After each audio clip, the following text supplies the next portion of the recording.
Come on, take your seat. Probably, I don't know if it's a good idea. Should I use this? Okay, use this. All right, so the topic that we're going to debate is probably one of the most debated topic in history. That is innovation and why and how big companies have most of the time a hard time in keep innovating. So I don't want to do it as an MBA kind of a case studies. That's probably the very core of MBA, though, to build discussions like this. I want to go a little bit more personal. So going really in the nitty gritty of your personal experience through the companies you've been through. So both of you actually had a significant experience at executive levels with companies that today or a certain time have been a champion of innovation around the world. So let's start with that first. And why don't we talk a little bit about your personal experience and the innovation piece to it. Okay, I started my career at Hewlett-Packard. I was there for 23 years, and I was there at a time when innovation was alive. I mean, I was associated with a printer business. We had some people who had this crazy idea of shooting ink, heat up ink and shoot it through nozzles of a semiconductor and printing a page. And, that came to become a multi-billion-dollar business and very successful. I was at Microsoft, and Microsoft always prided ourselves on innovation, but in reality things have been very slow. We can talk more about that. I then spent almost 10 years as CEO of a company in storage, Quantum, that had to transform. In fact, a lot of my experience has been about transforming businesses, and then today I'm in private equity. I spend most of my time in private equity dealing with the remnants of companies that can't innovate and trying to find a way to move to a new spot. So it's been a very, very interesting process, and I think it's changed over the years. I think it's much more difficult today to transform and to innovate in a established company. I won't even say a big company. I would say an established company than it has ever been. And I think the role of startups to potentially be a vehicle for companies to find innovation and to transform themselves has become a pretty important process for established companies to think about. Nick, ex-colleague, not because you're an ex, I'm an ex. Yeah. What's your You're experience? a Zugler. Yeah, Zugler. I'm still dating the woman that you referred to in your blog post. That's a bit personal. Sorry. Okay, sorry. Well, my experience. First of all, I appreciate your comment around innovation and MBAs. I have an MBA from the University of Cambridge, and I think too often innovation is taught as a term in the marketing department and not into creativity and creative destruction. My background's in finance, banking. I was a trader in the late 90s when I saw the internet was going to disrupt that business, and I realized my job was probably going to be obsolete. So I made the wise decision of quitting and starting a business right after the bubble burst, and tried to get an e-business network called Degrees of Separation off the ground. But as Sitar said, ideas are a dime a dozen, and execution is the most important aspect of any business. I did that for around 4.5 years before joining MTV, helping them with their digital strategy in the UK, and eventually found myself at Google. Now we've been dating for about 6 years. And the seventh is a difficult one. The seventh that was where you went through the rocky period. No, I mean, just in that time, if you think about what Google's achieved, it really is about execution. And in that time, Android's launched. That was an acquisition we did back in 2005, and it was a super small company at the time. Now it's the biggest smartphone platform in the world. 1.3 million activations per day, over 500 million phones in the marketplace. 329 carriers are distributing the device, 58 OEMs, 158, if I got my number correct, countries. Incredible. And then there's Chrome, and then there's Street View, and I could go on. So, I think my experience has been fantastic at Google. It's been, we miss you already, Marco. But it's a great place to be and to try and change the world. Indeed. Let me turn this way now. In your experience, spans several decades. What's been the biggest or the most successful innovation, either process or product or an experience of innovation you lived, and what's been the biggest fuck up? I would have to say my the HP experience in printing was clearly the most successful, where we were battling it out. I mean, I'm old compared to, I went to the party last night. I thought, oh my God, but just that goes back to the 80s when the market was dominated by these impact printers, the ones that made the noise across. In fact, in Italy, I remember Italy had a rule of multi-part form, so the printers lasted longer in Italy than anywhere else in the world. But there was a disruption coming of non-impact printing, and we, were bold enough to make the decision to scrap the old business and to start in a segment that didn't exist, believing that it was going to be disruptive. And of course, being first made all the difference, and execution made all the difference, and that business just grew and grew and grew, and ultimately became a platform not just for printers but for all sorts of other devices. And so that was very, very successful, and we generated within that multiple innovations. It was first just black, then it was color, then it was images, and it just went on and on and on to become such a success.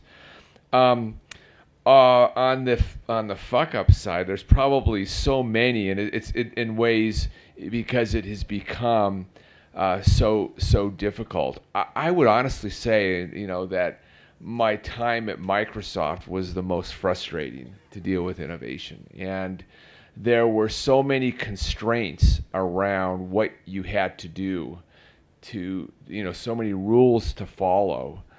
Relative to business model, technology, all the rest, that it was hard to be as bold as you needed to be, and I think it's reflected in how late things were. I ran the mobile business at Microsoft, and we had to charge a license fee like Windows. We had to call it Windows. I mean, there are all these factors that made it very difficult to do anything new and unique, and I think that's the problem that exists today. And yet, on a positive side of Microsoft, we did Xbox, which we broke rules on. I mean, we had a brawl of a meeting I'll never forget on a Valentine's Day night. I don't know if you have Valentine's Day. Yes.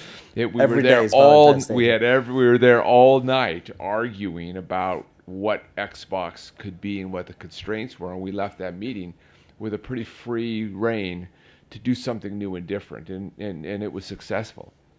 So that really it's really a broad sense of things, but things like business model and technology platform and all these other constraints, level of talent and culture, all these things today in the world that is moving so fast makes established companies, puts them in a tough spot to be able to move fast enough to build something new and different.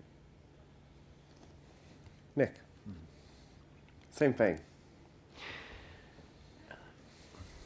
So there are themes that are repeated throughout the last 2 days in the last panel, and also just to echo what Rick said, at Google we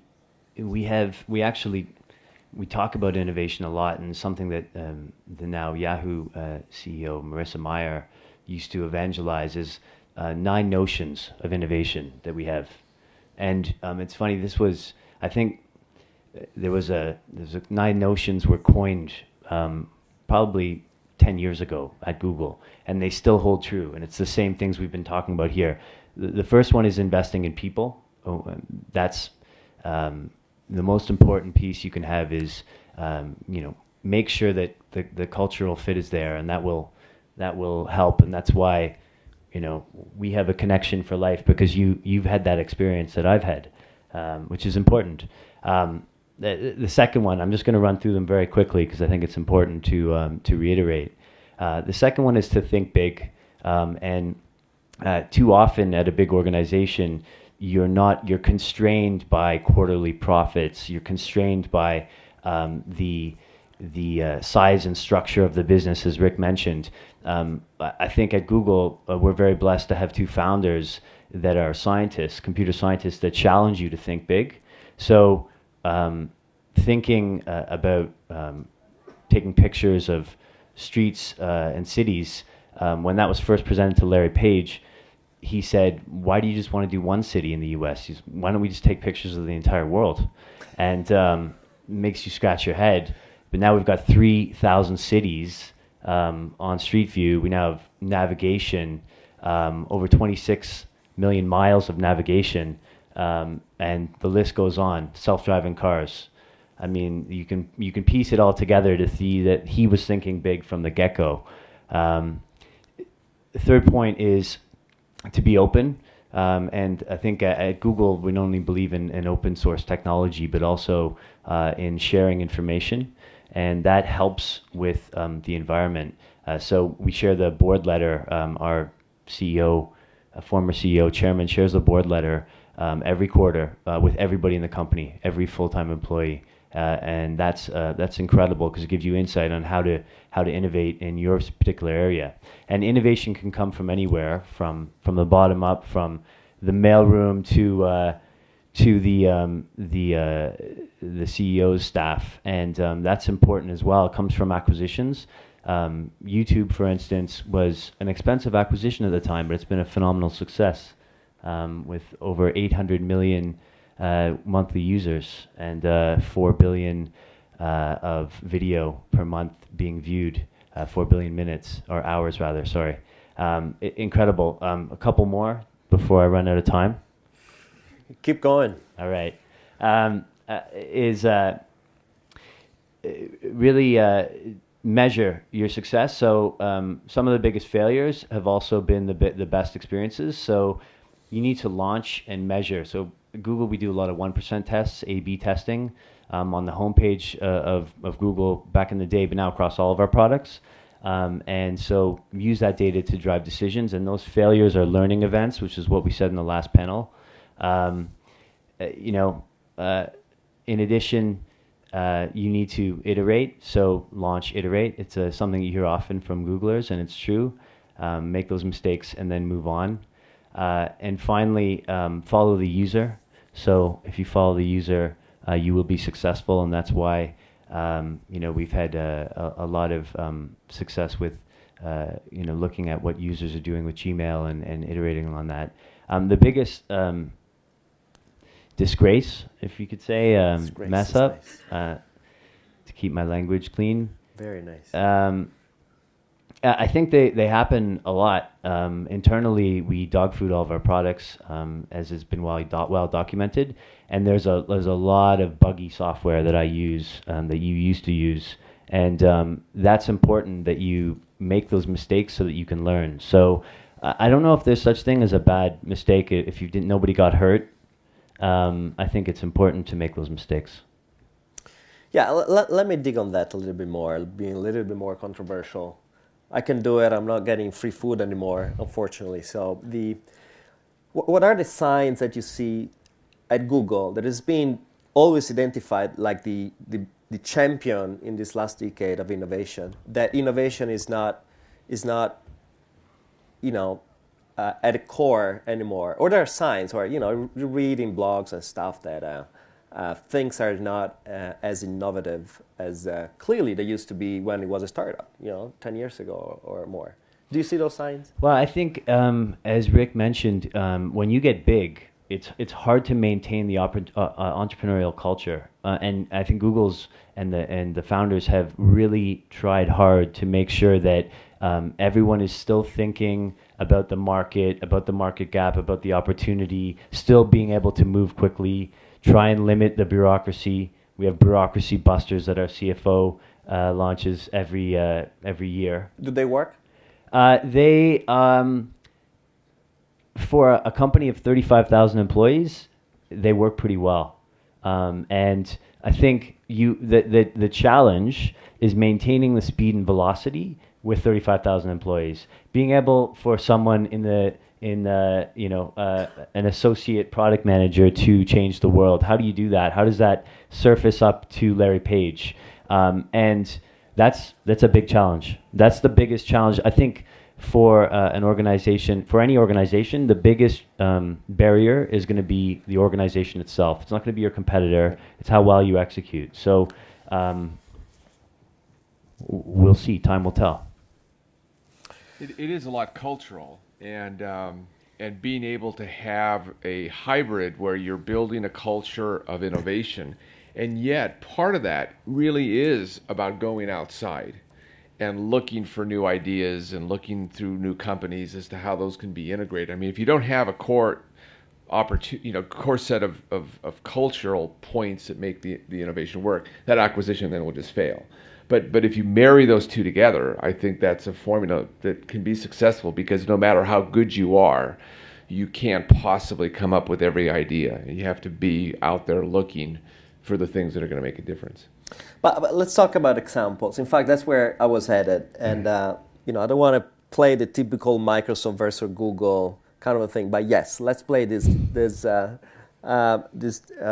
process a little bit. Because you mentioned that probably the most dysfunctional companies in that terms that you worked on, you didn't use these words, but that's what I got. Well, was Microsoft. Yeah. So why do you think that it was at the time where you were there? What is it, 10 years ago? Yeah.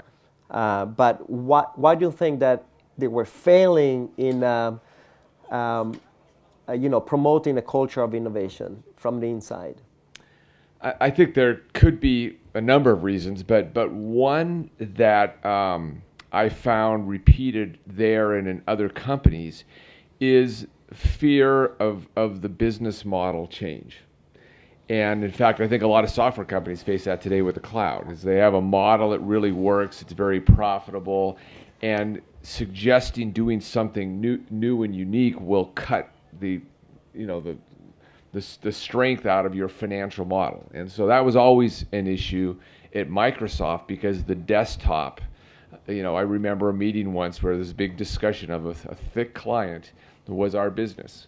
We made a lot of money selling a Windows license and Office, and if we destroyed that in some way, we would fundamentally change the company in a negative way. And so that forced people to hold on to a structure and a model that that just didn't work. I think just look how long it's taken for Microsoft to come up with a answer to the tablet.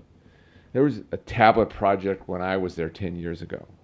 And look how long it's taken. And I read today the business model for the Surface is atrocious compared to the normal business model at Microsoft. But it got to the point where it was a matter of survival, really. And they made the change to their partner model, to doing hardware. I mean, all the things that they've done with Surface took them 10 years, and they're very late. So all of those forces just held the company back. So, in your mind, is innovation just a sum of invention on one side and adoption on the other side? What are the key ingredients there? What cannot be missed? Cannot be missed. I mean, I think the nine. I had never heard of the nine notions. You called it, I think. 9 notions. 9 notions. I think it's really important to have your notions about what it is, and never forget what it is that creates that opportunity. And I just think, a big part of it is openness. A big part of it is the willingness to take the risk, a willingness to fund something when you couldn't fund it, and also to note that when you're a big company, it's almost like nothing can move the needle. Almost every proposal for something new is irrelevant. But almost every big innovation greatly exceeds what anybody ever thought in their original business plan. You can go back in the industry, whether it's the mobile phone or whatever, that initial business plans were minuscule compared to what actually resulted. So if you look at those those modest proposals in a big company, you just don't take them seriously because they don't move the needle. And that's part of being open and just going down a path that in fact is undefined. Want to add something? You can say no. Repeat the question if it's a yes and no question. No. It was more, we talked. Let's address another piece of innovation that is the, how you, the invention piece that is one ingredient of innovation, but is not all. How do you nurture that in a company? At Google, we used to. You still have it. I used to, have different forums to try to push out as many innovative ideas from the very bottom. The one thing that you said before. How fluid it is, the filter from the very bottom to potentially to the top. Is that working at Google? It's very challenging. However, it is still working. I mean, my team does all the skunkworks, early stage, new initiatives, and we do it by partnering with the engineering and the product team. There still is 20% time. It still exists. It's 120%. But it's still there, and people still do take the time to the engineers take the time to think creatively and to do something that they're really passionate about, and that's been a staple of the organization since it began. I truly find it fascinating that Larry and Sergey were thinking about these things in 1998, and they're still holding true. It's all cultural, and if you come up with a good idea, it can get surfaced to one of the product area leads on Larry's team quite quickly, and it will get shot down if it's not a good idea, or you will get feedback. That's important. That access, that openness is very important. So, that's, if you can foster that culture in your organization from the very beginning, and have healthy debates with management, with each other, it will make everybody better. The other thing that happens in established companies is disruptive people tend to not be effective. And I personally have always tried to create an environment in a company where somebody who may not have the right manners, very disruptive but brilliant with ideas, has some room to be impactful, because the company can just attack that kind of force in a lot of companies. And so it's really important as part of the innovation process, because usually a good idea comes from one or two people. And if the antibodies attack that, as they often do early on, they just tend to never materialize. And so I know as a CEO, in a company that has had to transform and change, is I've always tried to protect those forces until they got significant enough to prove their ideas. And that's something I think that can be lost in companies. Let me switch gear before we open to the floor. Let's move from the company, turf, to the environment and the ecosystem. And you're Canadian, right? Living in Europe, you live, mostly in US, but doing a lot of international stuff. Is there a role for, institutions and government to spur innovation? And if there is one, how different is that from US versus Europe? And what do you think are the potential policies that you saw working over time? I think it primarily starts with universities and really supporting the innovation engine in university environments and creating talent around it. I think that's primarily the start of where a lot of companies get formed. I mean, Hewlett Packard came out of a university, Google came out of a university. I mean, it really is often where the energy begins and where the brilliant idea forms. And so I think continuing to make sure there's a policy where research is funded and new things are done is an important starting point. And then beyond that, I think it's just making it easy, less friction, to have policy where those ideas can be formed into companies, they can be tested in the marketplace, they can succeed or fail. And I really think that if you do that and then let private enterprise do what they do, I think you get the best overall result. So get out of the way once the... Yeah, I think I just saw it recently in the U.S. in the election. There's all, government. I mean, it's kind of I almost laughed a joke to talk about government creating innovation. I think that's an oxymoron. I don't understand how that really can go very far. But there is a role for government to play. And I think a lot of it is about reducing the friction and getting out of the way and letting investors and creative people build businesses, make it easy. I mean, I'll tell you a funny story. I traveled to France one trip, and you get to Paris early in the morning, you feel tired, and you get in the taxi and you go into town jet lagged, and taxi driver was all energetic, and he said to me, "Oh, you're from America?" I said, "Where?" I said, "From San Francisco." He goes, "Oh, I want to come to America, and I want to come to San Francisco." I said, "Why?" He said, "Because this is Paris." He goes, "Because I want to start a business." I said, "Well, why don't you start a business here?" And he just started to laugh. He said, You can't start a business in France." And so I just, that stuck with me as to what I think this friction that needs to be eliminated, and let private enterprise and let that energy flourish. But don't try to create the energy, because it's not practical. I'm Canadian and I'm also Greek, I might add. I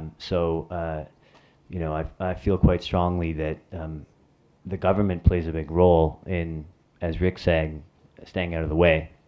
And that's probably most apparent in the U.S., which was a kind of a startup country. And it's not like that in Canada. It's definitely not like that in Greece.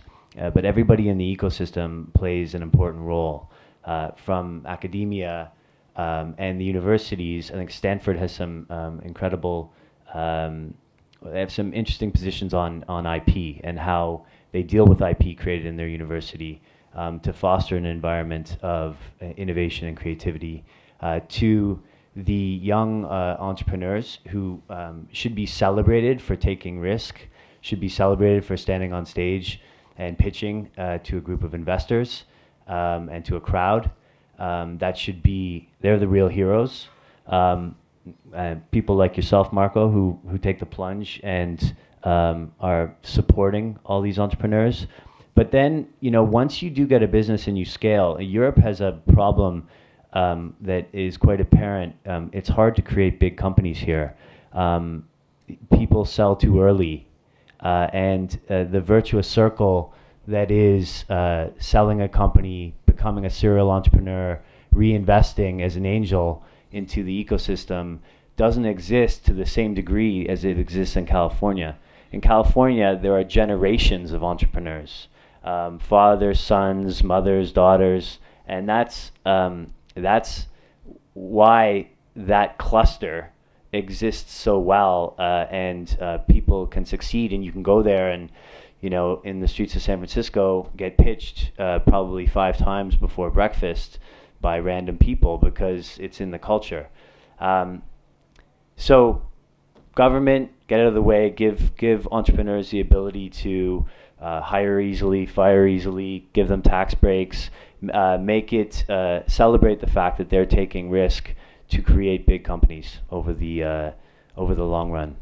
In fact, we're going to talk about this in the afternoon. In fact, that's what's happening eventually in Italy after years of talking about this.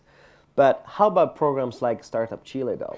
They're not really policies in a way, but it's a very simple way to put a country on a map of a potential pole of attraction of innovation. What do you think about that? Yeah, I mean, I think it's important for governments to also co-invest in the startup ecosystem and attract talent. So things like the entrepreneurial visa, and really bring the ecosystem and that cluster to you, which is what Startup Chile is trying to do, which I think is fantastic. And I think that's starting to happen in Europe as well. The French government, Silicon Sentier, is co-investing, and the UK government has been very aggressive with Tech City and has been co-investing and make it a lot easier to start a business and make it a real magnet and nexus for a lot of smart people from around Europe. And if other countries don't wake up, they're going to realize that a lot of their smart people will get drawn to other countries, and there'll be a brain drain, maybe over to Chile. But I think you make a good point. I mean, the point I wanted to make is creating an environment, in a sense, a culture that makes it easy for companies to exist, to start up, for talent to immigrate. I mean, all of those factors are very important for the government to do. But beyond that, you need to let the private enterprise take it in the direction that it needs to go. But creating the right platform, in a sense, is something that can be very important. Nice. I want to open it to the floor because I know there are going to be a lot of questions. Yeah. Just have a curiosity. What is happening in Austin, Texas? Because I think that's a very interesting case. It's a very emerging cluster, which is attracting a lot of talents. What are you familiar with that? What is happening over there? South by Southwest? That's one big reason. Yeah. Excuse me? Say it again. South by Southwest, which is a festival which crosses not only digital but also content and film and video and music as a great event for bringing together talent and entrepreneurs. And they've really kind of changed over time, haven't they? As a conference, they've morphed themselves into different things, including entrepreneurship. And especially, try to make it as international as possible. They've done it pretty well, in fact. A lot of people from here, you see them in Austin, try to approach the international market as eventually the market you want to play in. That's something that that specific event has been focusing on. Can I ask one more question? Sure. What concerns you the most about the cluster in Silicon Valley now, in the future? I think it's just the cost of operating there, getting talent in there, getting people moving there to find a place to live. I mean, it's almost that so much success is driving up costs because there's still a limit area. I lived in the South Beach area of San Francisco, which when I moved there, it was dead after the .com bust. It was just empty streets, and today it's vibrant. There are startups everywhere. It's just unbelievable. But things like rents and places for people to live, at some point I think it does reach a level where there are going to have to be other alternatives to be able to foster the kind of success that should continue. There's a question here. Oh, sorry. I wanted to address, first of all, the title, which is why a big company is failing. Here we have representatives from two enormous companies that have always been very rich. One from start, and the other one for many, many years, probably from start.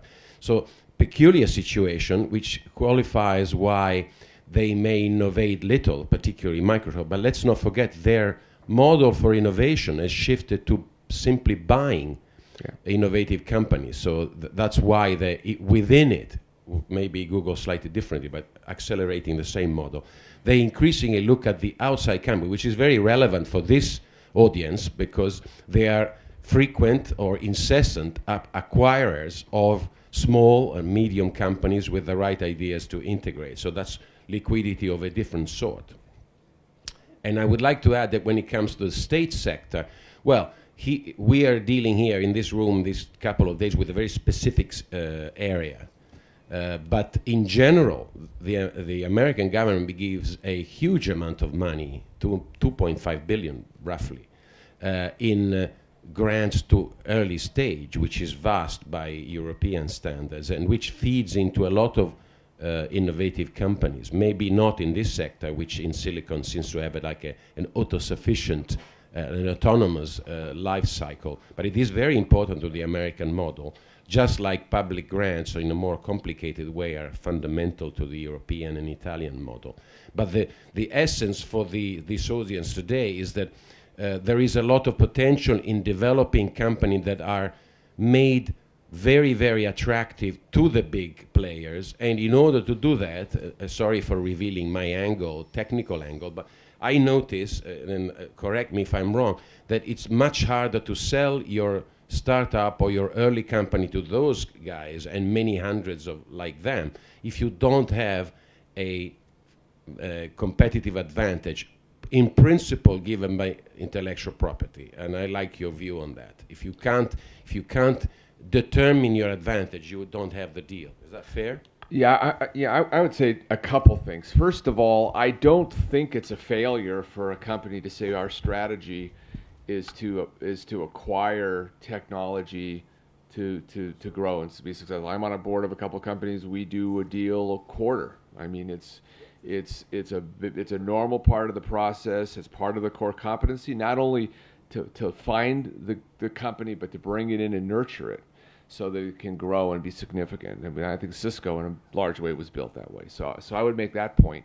And the second point I would agree with you is that intellectual property that protects what you acquired is pretty important as well. And that's something we always look at. I was in a deal call last night that, the big breakdown was patent protection and the patent structure of what was available. And so it is something increasingly that's important to consider when you make an acquisition. Yeah, and I think Google's been very good with our acquisitions. We've nurtured a lot of our small acquisitions into very viable big products, which is not easy. It's really a lot of execution. But there's multiple different reasons why you'd acquire a company, from small talent acquisitions to large IP acquisitions. Our largest acquisition to date being Motorola, and we have a lot of small acquisitions that are, maybe there was IP, maybe there was traction on the product side, there was user base, maybe there was just a great talented team. And so that, depending on the life cycle of the company, there are various reasons why a Google or a Microsoft would want to acquire a third party. But and I'll take your question in a second, but let me just expand that also for this local market. And yesterday we had a very interesting discussion with the larger companies in Italy. Italy is known for being innovative at a very small level, at the family businesses. It's very hard then to build large businesses. They're still innovative pretty much everywhere. But the issue here, one of the main issues, is the large companies that in theory could acquire innovation, they just don't do it. It's for historical reasons, for a number of reasons, they just don't acquire innovation. They don't acquire startups at the end of the day. But can you be innovative just by acquiring?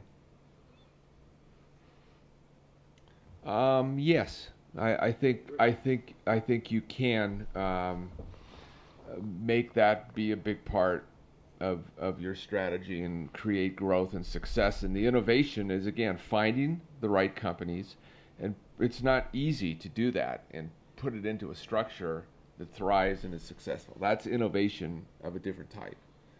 So I think yes, I think the market may look at you different that way. I think your own innovation always, seems to deliver a better financial return for a company than acquiring an expensive asset. But you definitely can. I mean, I think there's another change that's occurred that, in fact, in a lot of the startup presentations here, the big question in many cases was, how do you take your innovation and get scale in the market? In a way, that's where the cost of starting up has become. It used to be the technology. Now it's how do I get users? How do I get revenue? How do I reach customers?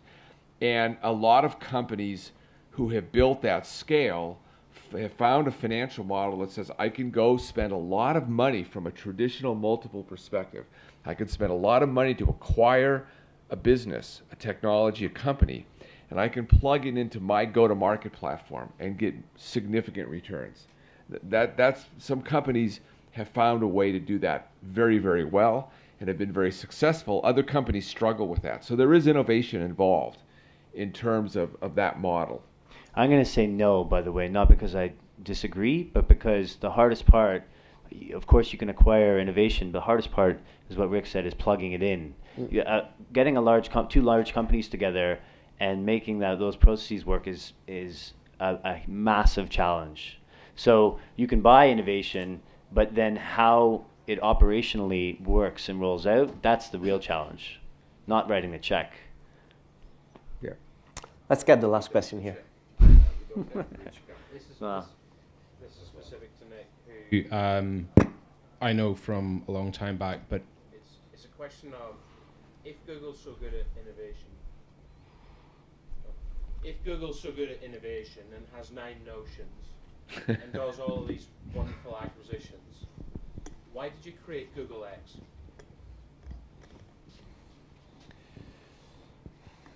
What's the purpose of Google X relative to Google? Google X is our R&D area now. It is our skunkworks area that goes beyond our core products. So we have core products, Chrome and apps, geocommerce, video, YouTube, mobile, Android, ads, and search and knowledge. Google X goes beyond that, where you are trialing something that doesn't fit within the core business. If the core business 70% of the time should be focused on search and ads, and then there's periphery on how to grow those areas, Google X is about doing something even beyond. And so it is our kind of incubation area within Google, and it's not old, right? It's only a couple of years old now. And already very interesting things that fall on the periphery, however, are still relevant to the core, are being developed, like self-driving cars, like Project Glass. And these things, if you were to justify them as core business, it would be very difficult. All right, I think we are out of time, and we still have our best innovation of Italians outside, which is food. So I thank you all for staying that long, and I'll see you at 2:15.